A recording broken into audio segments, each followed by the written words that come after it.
Sa kasalukuyan ay easterlies o yung mainit na hangin galing karagatang Pasipiko nakaapekto pa rin sa may silangang bahagi na ating bansa. Kaya nga inaasahan natin dahil sa easterlies, yung maulap na papawirin, may mga kalat-kalat na pag-ulan, pagkidlat at pagkulog dito sa may Bohol, Southern Leyte, Northern Mindanao, Caraga at Davao Region. Yung ating mga kababayan, lalo na yung mga inuulan, noong mga nakaraang araw pa o yung mga nakaraang linggo pa, ay pinag-iingat pa rin nga natin sa banta ng pagbaha at pagguho ng lupa.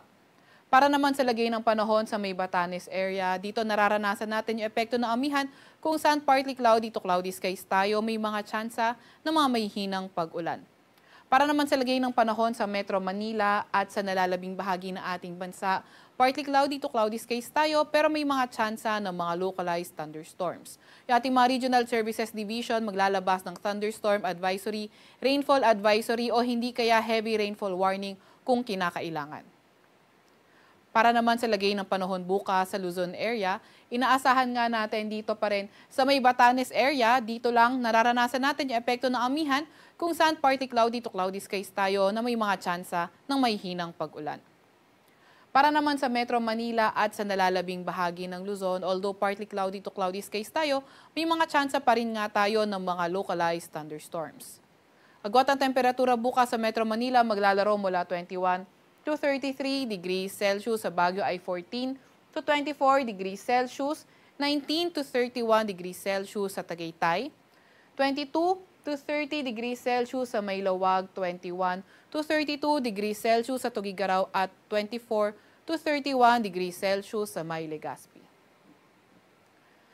Para naman sa Puerto Princesa, 24 to 31 degrees Celsius at sa May Kalayaan Island ay 25 to 32 degrees Celsius. Para naman sa lagay ng panahon sa Visayas at Mindanao, inaasahan nga natin for tomorrow dito na lang sa may Caraga and also sa may Davao Region, posible magdala ng mga paulan, may mga kasamang kidlat kulog yung easterlies. At dito naman sa area ng Visayas and the rest of Mindanao, partly cloudy to cloudy skies, may mga localized thunderstorms pa rin naman tayo. Agwat ang temperatura sa Iloilo ay 26 to 31 degrees Celsius, 25 to 31 degrees Celsius sa may Cebu, 24 to 31 degrees Celsius sa Tacloban, 24 to 29 degrees Celsius sa Cagayan de Oro, 24 to 31 degrees Celsius sa may Davao at sa may Zamboanga naman ay 25 to 32 degrees Celsius. Para naman sa 3-day weather outlook ng mga pangunahing syudad natin for Friday to Sunday, naasahan natin sa Metro Manila and Legazpi, For Friday, may mga partly cloudy to cloudy skies tayo na may mga tsansa ng mga localized thunderstorms. Pero pagdating ng Saturday and Sunday, posible na nga nating maranasan yung epekto ng amihan, kaya may mga light rains na lamang tayong inaasahan. Para naman sa Baguio City, Friday to Saturday, partly cloudy to cloudy skies, may mga light rains dahil sa amihan. And then pagdating ng Sunday, posible na nga maging maulap yung panahon, pero may mga light rains pa rin tayong inaasahan. Agwat ang temperatura sa Metro Manila for Friday to Sunday maglalaro mula 21 to 32 degrees Celsius, 14 to 23 degrees Celsius sa may Baguio at sa may Legazpi City ay 23 to 31 degrees Celsius. Para naman sa mga pangunahing syudad sa may Visayas area, inaasahan nga natin sa Metro Cebu, sa may Iloilo City at Tacloban, patuloy partly cloudy to cloudy skies, condition pa rin naman tayo. Agwat ang temperatura sa Metro Cebu maglalaro mula 23 to 30 degrees Celsius, sa Iloilo City naman ay 25 to 31 degrees Celsius at sa may Tacloban ay 23 to 31 degrees Celsius.